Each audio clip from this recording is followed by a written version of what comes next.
നേരത്തെ നോട്ട് നിരോധനം സംഭവിച്ചപ്പോൾ വലിയ ഡിനോമിനേഷനുകളിലായിരുന്നു നിരോധനം വന്നത്. ഇപ്പോൾ ചെറിയ കോയിനുകളടക്കം ഒരു നിർത്തിവെക്കുന്ന, അതായത് പ്രിന്റിംഗ് നിർത്തിവെക്കുന്ന അല്ലെങ്കിൽ അച്ചടി നിർത്തിവെക്കുക എന്ന് പറയുന്ന ഒരു ഘട്ടത്തിലേക്ക് കടന്നിരിക്കുക. എന്താണ് കാര്യം?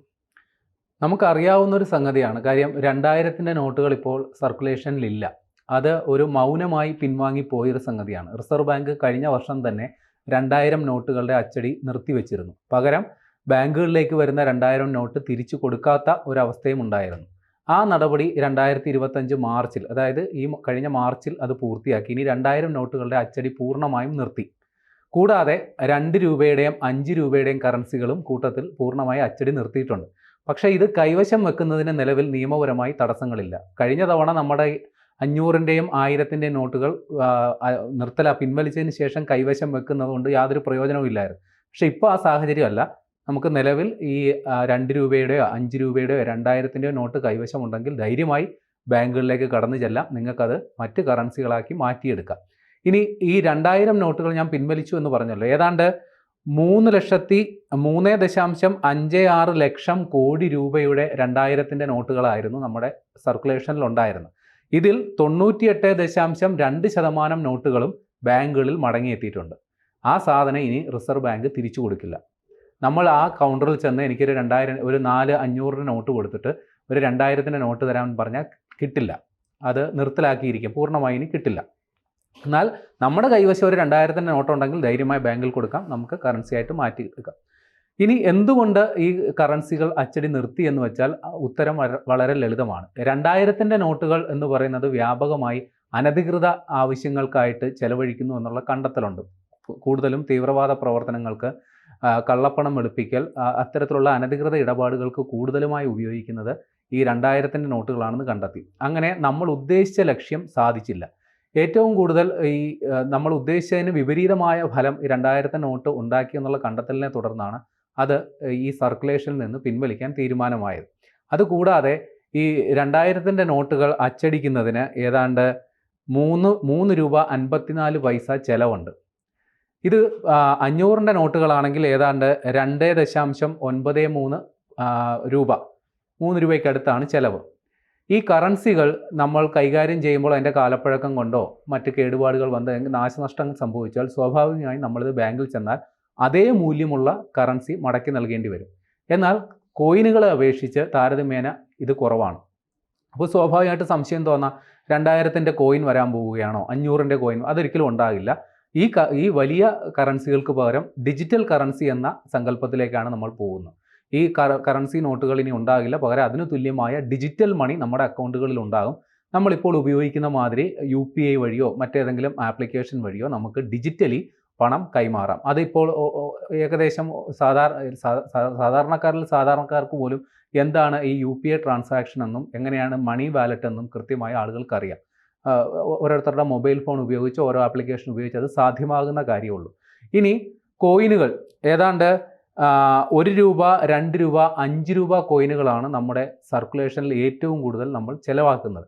10 രൂപയുടെയും 20 രൂപയുടെ കോയിനുകളും ഉണ്ട്. എന്നാൽ ഈ 1 രൂപ, 2 രൂപ, 5 രൂപ കോയിനുകളാണ് 81.6% വിനിമയം ചെയ്യുന്നത്.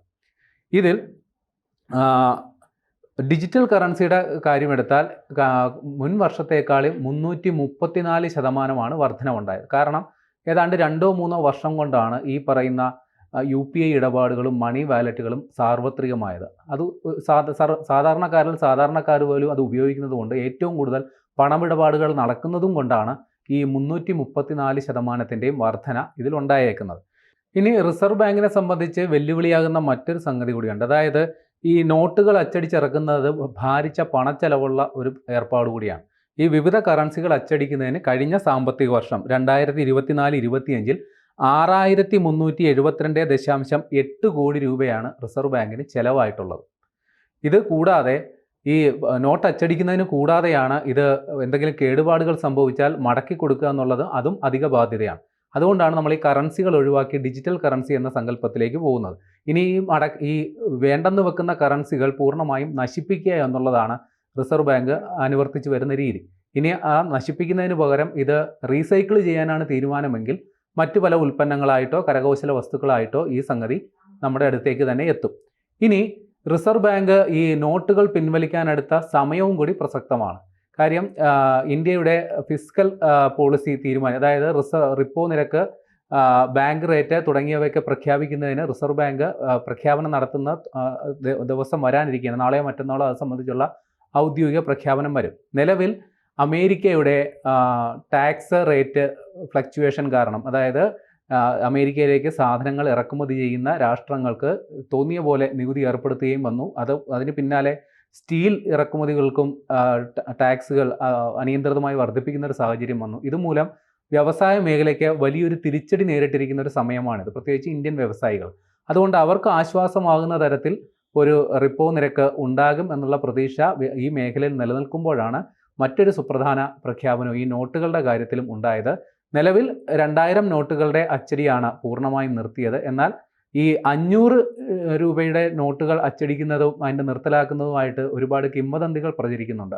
500 നോട്ടുകളും പിൻവലിക്കാൻ പോകുന്നു എന്ന തരത്തിൽ. എന്നാൽ അത് സംബന്ധിച്ചുള്ള ഔദ്യോഗിക സ്ഥിരീകരണം ഇതുവരെ ഇല്ല. ഊഹാപോഹങ്ങൾ നിരവധി പ്രചരിക്കുന്നുണ്ട്. അത് നേരത്തെ പറഞ്ഞതുപോലെ ഇപ്പോൾ സർക്കുലേഷനിലുള്ള ഏറ്റവും ഏറ്റവും മൂല്യമുള്ള നോട്ട് 500 ആയതുകൊണ്ടാണ് ഇത്തരത്തിലുള്ള കിംവദന്തികൾക്ക് അടിസ്ഥാനം. അതുകൊണ്ട് ആ നോട്ടുകൾക്ക് നിയന്ത്രണം വരുന്നു എന്ന തരത്തിൽ ചില ഊഹാപോഹങ്ങൾ പ്രചരിച്ചു. എന്നാൽ പ്രസ് ഇൻഫർമേഷൻ ബ്യൂറോ അത്തരം ചോദ്യങ്ങൾക്ക് റിസർവ് ബാങ്ക് ഇത്തരത്തിൽ യാതൊരു തീരുമാനത്തിലേക്കും എത്തിയിട്ടില്ല. അങ്ങനെ ഒരു ഔദ്യോഗിക പ്രഖ്യാപനം ഇതുവരെ ഉണ്ടായിട്ടില്ല എന്നുള്ളതാണ് ഔദ്യോഗികമായി അറിയിച്ചിട്ടുള്ളത്.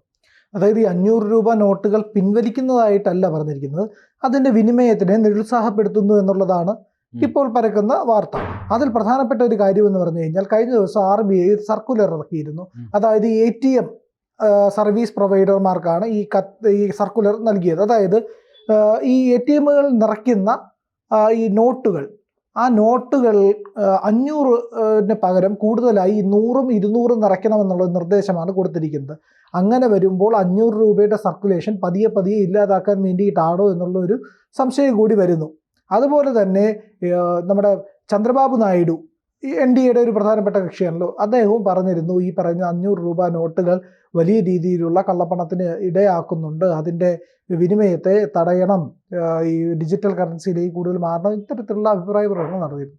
അപ്പോൾ ഇതുകൂടി ചേർത്ത് വായിക്കുമ്പോഴാണ് നമുക്ക് പറയാൻ കഴിയുന്നത് 500 രൂപയുടെ വിനിമയത്തെ നിരുത്സാഹപ്പെടുത്താൻ എന്ന ഒരു പദ്ധതി കേന്ദ്ര സർക്കാരിനുണ്ട് എന്നുള്ളത്. അതുപോലെ തന്നെ മറ്റൊരു കാര്യമെന്ന് പറഞ്ഞു കഴിഞ്ഞാൽ, ഈ ഡിജിറ്റൽ ട്രാൻസാക്ഷൻ നടക്കുന്നതിനേക്കാൾ കൂടുതൽ ഇപ്പോഴും ഈ പറയുന്ന ക്യാഷ് ട്രാൻസാക്ഷൻ, മണി ട്രാൻസാക്ഷൻ നടക്കുന്നുണ്ട്. അപ്പോൾ അതിനെ നിരുത്സാഹപ്പെടുത്തിക്കൊണ്ട് കൂടുതൽ ഡിജിറ്റൽ കറൻസിയിലേക്ക് പോകുമ്പോൾ ഒരു സുതാര്യമായിട്ടുള്ള ഒരു സാമ്പത്തിക അന്തരീക്ഷം ഉണ്ടാകും. അതുപോലെ തന്നെ തീവ്രവാദം, കള്ളപ്പണം തുടങ്ങിയ കാര്യങ്ങളൊക്കെ നടക്കുന്നതിനും ഇപ്പോൾ നമുക്ക് വ്യക്തിപരമായി കൈമാറാവുന്ന തുകയ്ക്കൊക്കെ നിയന്ത്രണമുണ്ട്. ഒരു പരിധിക്കപ്പുറമുള്ള തുകയൊന്നും നമുക്ക് കൈമാറാൻ കഴിയില്ല. അങ്ങനെ കൈമാറണമെങ്കിൽ തന്നെ ബാങ്ക് വഴിയേ കൈമാറാൻ കഴിയുള്ളൂ. 50,000 രൂപയിൽ കൂടുതലാണെങ്കിൽ പാൻ കാർഡും വേണം. അപ്പോൾ ഇങ്ങനെ എല്ലാ അക്കൗണ്ടബിൾ ഇല്ലെങ്കിൽ ഓഡിറ്റിംഗ് സമ്പ്രദായത്തിനകത്തുകൂടെ കടന്നു പോകുന്നു എന്നുള്ളത് കൊണ്ട് അതിന് സുതാര്യത വരും. കൃത്യമായിട്ടുള്ള ടാക്സ് കളക്ഷനെ അത് സഹായിക്കും. ഈ പറയുന്ന കള്ളപ്പണത്തിനെ പൂർണ്ണമായി ചെറുക്കാനും കഴിയും. അപ്പോൾ ഒരു ഉയർന്ന ഒരു ആരോഗ്യമുള്ള ഒരു സാമ്പത്തിക അവസ്ഥയ്ക്ക് എപ്പോഴും ഡിജിറ്റൽ ട്രാൻസാക്ഷൻ തന്നെയാണ് നല്ലത് എന്നുള്ളതാണ് ഇതിൽ നിന്ന് സൂചിപ്പിക്കാൻ കഴിയും. അങ്ങനെ നോക്കുമ്പോൾ 500 രൂപ ഇല്ലാതാവുന്നത് നല്ലതല്ലേ? ഉറപ്പായിട്ടും. കാരണം ഈ അനധികൃത ഇടപാട് നടത്തുന്നവരൊരിക്കലും ബാങ്കിനെ ആശ്രയിക്കില്ല, ഡിജിറ്റലി അവർ ചിന്തിക്കില്ല. അവർ 2 വ്യക്തികൾ തമ്മിൽ ഏതെങ്കിലും രഹസ്യ സങ്കേതത്തിൽ പോയി ആയിരിക്കും ഈ പണം കൈമാറുക. അതിന് നേരിട്ട് ഫിസിക്കലായിട്ട് ആ പണം തന്നെ വേണം.